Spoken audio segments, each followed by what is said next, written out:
finally made that decision, it comes a time when you got to really, really look at the things that you're putting your money into.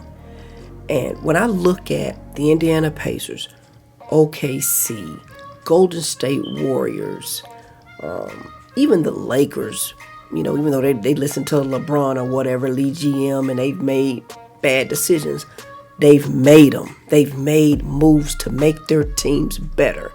And this team is not showing me that. I don't know if it's incompetency in the front office or what's going on. I throw in the towel. What it do, YouTube? Welcome back to the channel. While you're in here, hit that like, comment, subscribe, notification bell so you can be notified every time Her Takes uploads a new video. I am frustrated. I'm done. I have been a season ticket holder for the Atlanta Hawks for 14 seasons. Was scheduled to go into my 15th season next year, but I've opted out. I can no longer do it. I started out paying about $15,000 a year for 2 seats. I decided to just go ahead and move a little further up in the bowl, like the top of the 100 bowl last season. So I left paying a little over $7,000 for 2 seats. I just can't keep putting my money and feeding my money into a product that does not appreciate the fans enough. This is a rant video. When you look at, like I said, all these other teams that are invested in making changes and making moves, the Knicks, I forgot to mention the Knicks. Although that was a dumb move to fire Tibbs without a plan. Now you didn't get approval to interview J. Kidd. You didn't get approval to interview Udoka. And then it was another, I want to say Finch, the one in Minnesota. At least they're making moves. At least I see other teams making moves. And I just don't see the Hawks doing so. Yeah, they've changed around the front office, and we should see some different and better decision making going forward. But in the meantime, I will be taking my talents on the road. I will be using my funds to go to these other cities and check off some arenas that I've never visited. And I just think that my money will be better suited for me in that regard. So the other thing I wanted to do is take a peek at the upcoming draft. Who are we going to draft? Zaccharie Rizachet. It's like I gave him a B- for last season. But honestly, I feel like we should have gotten Bucelis, however you say his name, the young man that's in Chicago. Looking at his play style and watching his highlights, I believe he would have been better suited for our team. He was most definitely available when we went to make the pick. If we weren't going to get a center, that's who we should have gotten. But, it is what it is. Hopefully Zach will pan out to be just a good player. But I believe something tells me that Bucelis is going to be much, much better. He's going to make a much better impact in the league. We'll see. It was just a thought, I was looking at all the rookies that got picked. Like, who would have been better? And I think Bucelis, I think that's where they messed up. Now you look at this depth chart that the Hawks have currently. And you tell me, like, we don't have anybody. After the first unit, we have nobody. Nobody. Excluding this Muhammad Gay, because that would be Jalen Johnson, and Muhammad would go to the second unit. But who do we have? Terrence Mann, Karis LeVert, Vit Krejci, Muhammad Gay, Barlow, and Niang. Like, we need some help. And we got 2 first-round picks. And quite honestly, we need to use one of them on a center and one of them on a backup point guard. And they're going to be first rounders. Hopefully they'll give us something. But, the Hawks have just made countless and countless of dumb mistakes. The Murray trade. Giving away all those picks for Murray to pair him up with Trae Young. Like, that was dumb. Was not a smart move. Dyson Daniels, love him. Have no regrets for us getting him. I think Dyson Daniels, unfortunately, and being a Hawks fan, I hate having to say this out loud. I hope we don't waste that boy's talent, because he would be a really, really good key solid piece on an already contending team that would push them to the edge to win a chip, hands down. Zachariah Rizashea, he's got a little more developing to do. Hopefully he's in the lab this entire summer and we see a difference. He got to get that jittery out of him. Hopefully, he's got those bugs under his belt. Rookie season gone, number 1 pick gone. He don't have that all in his head, and we see a different player next season. JJ, and Trae, I don't have much to say about them. Their work speaks for itself.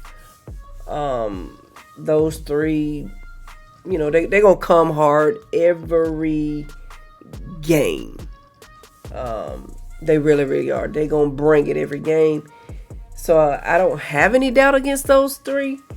But without help, honestly, those three, in reality, when we're thinking about bringing a chip to the A, and that's all I think about. That's why I pay my money, because I want to see us win it all. Trae, JJ, and they can't do it by themselves.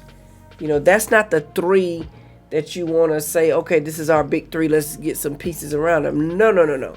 We need at least one superstar on the team. And that's not Trae, obviously. I believe he's a star in the league, but he's not a superstar in the league. So,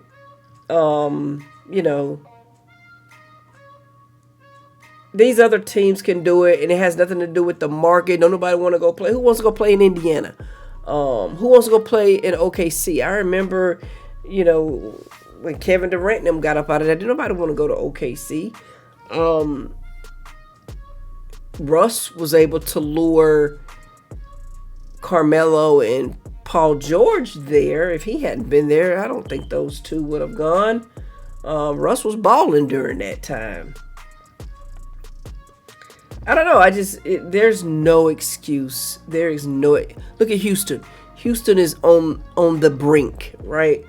Even Orlando, if you want to get technical, I believe Orlando's right there. Minnesota, small market, they're right there. So there's no excuse for these Hawks to continue to take all of our money and not put the product on the floor that we deserve.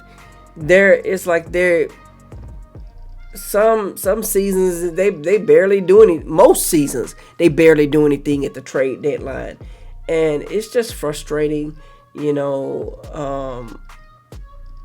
born and bleed for Atlanta, Grady baby, all that. But at the end of the day, I want to see a winning team. I want to see a winning product put out on the floor, and with good medical staff, coaching staff, that's going to develop these players, and it's going to give them, okay, you see the product, you see the schemes as being thrown against you. Teach these players how to combat that. Teach them how to stay in the game, how to build that team chemistry, because the Indiana Pacers, they've got that team chemistry. They gel. They have that basketball IQ. They're very, very disciplined. OKC, same way. Very, very disciplined. Basketball IQ. You can tell they're very, very well coached. And rotations, Quinn Snyder's rotation choices have always irked me, the way he does his rotations. So it's just a lot. It's a lot. And so I'm going to enjoy this break and start checking off some of these arenas and just travel. Go spend my money wisely, basically. But yeah, hopefully we can make an impact. I'll be watching. I'm going to go to some of the games. Hadn't quite decided. I might jump on that 10-game package. I am a fan. I am. But I'm not going to throw the towel all the way in on them. But I am getting weary in what they're doing over there with the Atlanta Hawks. But, we shall see. We shall see what we have in store for us with this draft. Like I said, I'm hoping they get a big man and another wing, or a big man and a backup point guard, something like that. Mainly probably the backup point, really, really good backup point and a good wing. Unless we keep Karis LeVert, I kind of liked him. And then we could do a wing and a backup center that's got some height, rim protection, all that. That can pick and pop, all that. That's what I want for my Hawks. But that's all I got. I'm just ranting. I'm just a fan ranting. My Hawks don't look like my Lakers gonna get it together either. Because let me say this: I love LeBron. I do. Don't get me wrong.